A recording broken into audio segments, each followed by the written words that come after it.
Vi har lavet et skema over 2 burgere, hvor vi blandt andet har skrevet, hvor mange gram kød, der skal bruges i hver burger, og hvor meget vi maksimum bruge på begge burger på en dag.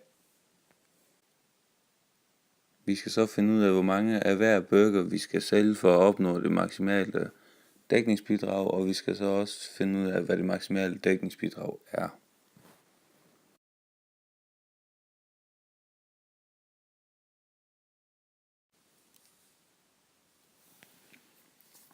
Ja, ved kød, der kan vi se, at vi skal bruge 100 gram til en chicken salsa, så derfor skriver vi 100 x plus 50 y, fordi det, vi skal bruge 50 gram med en cheeseburger, og så er det mindre eller lige med 52.500 gram, fordi at det er det, vi maksimum bruger. Og så solver vi og finder y. Vi gør så også det samme nede ved samling og ved forberedelser.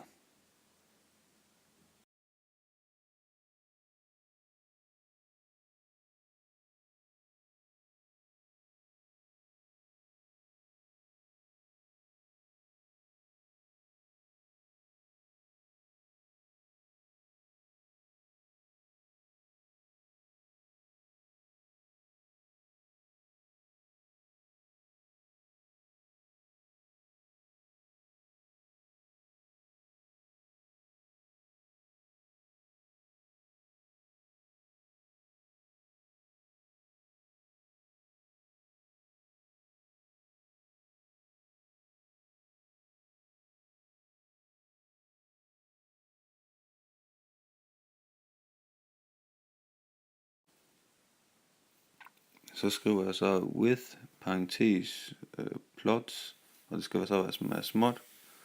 Og så sætter jeg en kolon, fordi at så skriver den ikke alt det bagefter. Og så skal vi så skrive in equal, og så parentes, og så kantet parentes.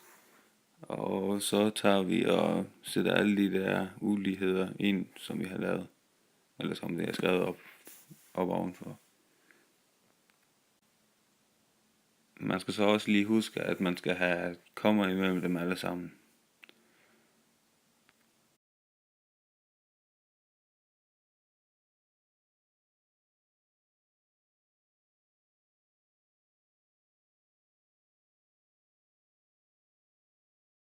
Så skriver jeg så komma efter den kantede parentes, og så x er lige med 0, punktum, punktum, 1000, for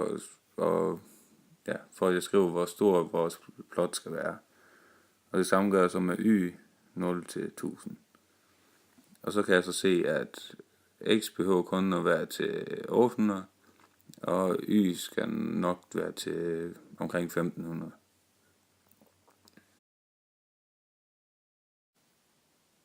Nu skriver jeg så funktionen for dækningsbidraget, altså db af x, y, og så kolon i lige med, for at Mabel kan huske det. Og så kan jeg så se, at dækningsbidraget på en chicken salsa er 14 kroner, altså 14x plus 8 kroner, altså eller 8 y.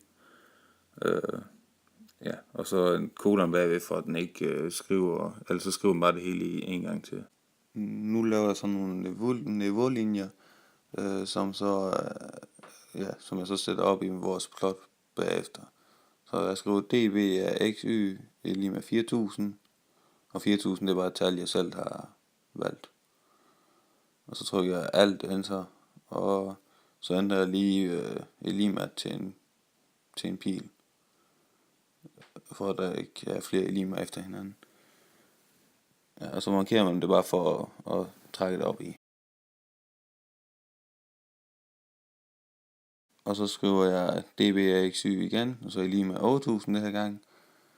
Og så alt enter, og så ændrer jeg igen lige parentesen.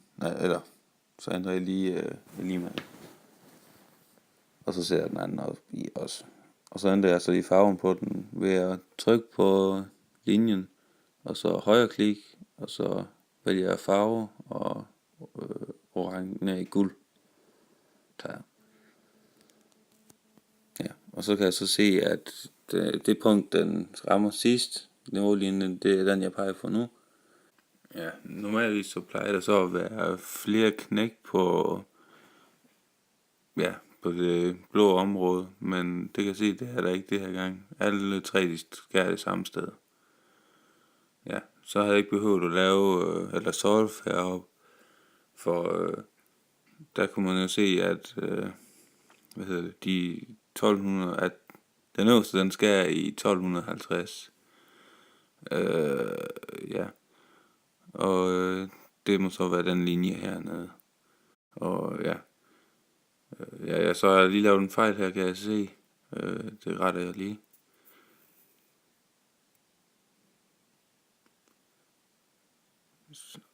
Der.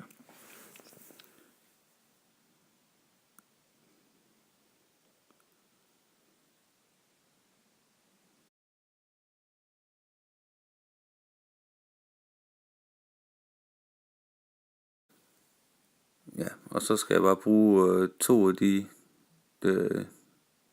linjer deroppe og sætter dem her ned. Og så skriver man kommer imellem dem begge to. Og det er sådan set lige meget, hvad det er for nogle 2 lige ved den her. Ja. Og så skal jeg huske at ændre de mindre lima tegn til elima ved dem begge to. Og så solver man bare helt normalt. Og det giver så 250 x, og så y lima 750. Og det er så det punkt der.